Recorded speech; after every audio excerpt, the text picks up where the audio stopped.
सात महाद्वीपों का निर्माण कैसे हुआ। सात महाद्वीप Africa, Antarctica, Asia, Australia, Europe, उत्तर अमेरिका, दक्षिण अमेरिका। अगर मैं आपको बताऊं, सात महाद्वीप पहले एक ही द्वीप थे जिसका नाम पेंजिया प्रोक्सिका था। भारत जो अभी एशिया का हिस्सा है वो कभी अफ्रीका का हिस्सा हुआ करता था। एशिया, यूरोप, अफ्रीका जुड़े हुए नहीं थे। बात करें एशिया, यूरोप, तो ये पहले एक ही महाद्वीप के हिस्से थे। इसी तरह यूरोप और अफ्रीका को देखें तो इनका फासला ज़्यादा दूरी नहीं है। सात महाद्वीप जो एक ही थे, इनकी दूरी बढ़ने के कारण एक समुद्र की जगह सबसे ऊंचा पहाड़ हिमालय पर्वत को जन्म दिया। यही वजह है कि वक्त के साथ महाद्वीप की दूरी बढ़ने के कारण हिमालय पर्वत की हर साल ऊंचाई कुछ सेंटीमीटर बढ़ती जाती है। 14वीं सदी तक दो बड़े हिस्सों के बीच कोई कांटेक्ट नहीं था। एशिया, यूरोप, अफ्रीका, इन महाद्वीपों के बीच आपसी संबंध थे और एशिया, यूरोप एक ही हिमालय द्वीप थे। अब यूरोप और अफ्रीका का 14 किलोमीटर का फासला है।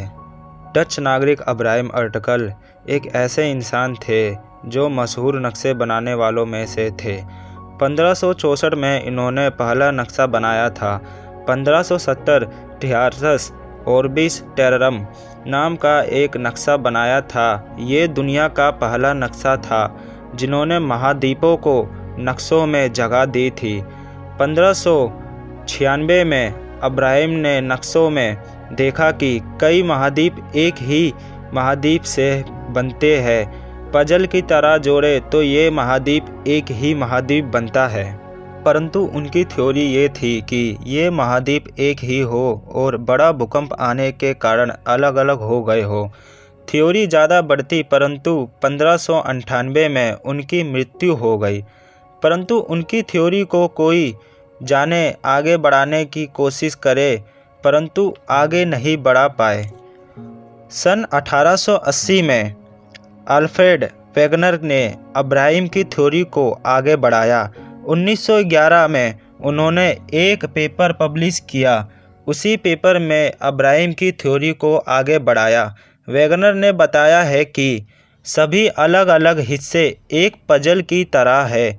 अगर इसे जोड़ा जाए तो ये एक ही महाद्वीप बनेगा और उसका नाम पेंजिया होगा।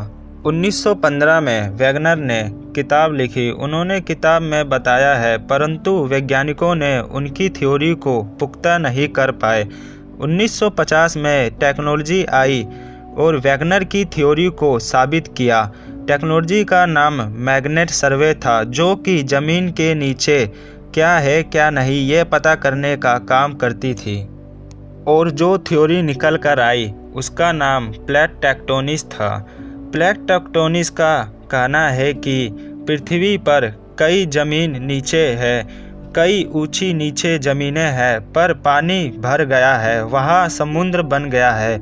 अगर पृथ्वी पर से समुद्र को हटाकर देखें तो ये एक प्लेट बनता है। अगर प्लेट को नीचे से देखा जाए तो परत के नीचे खोलते लावा मिलेंगे। खोलते लावा के कारण परत की स्थिति बदलती रहती है।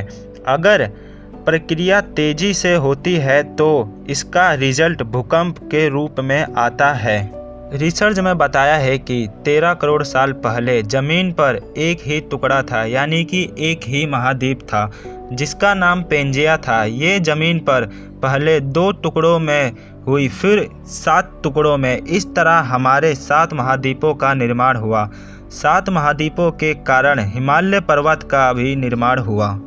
अगर वीडियो आपको पसंद आई हो तो वीडियो को लाइक करो, सब्सक्राइब करो और शेयर करो और कमेंट्स बॉक्स में ज़रूर बताना कि वीडियो कैसी है और आपको कैसी लगी। धन्यवाद। हर हर महादेव।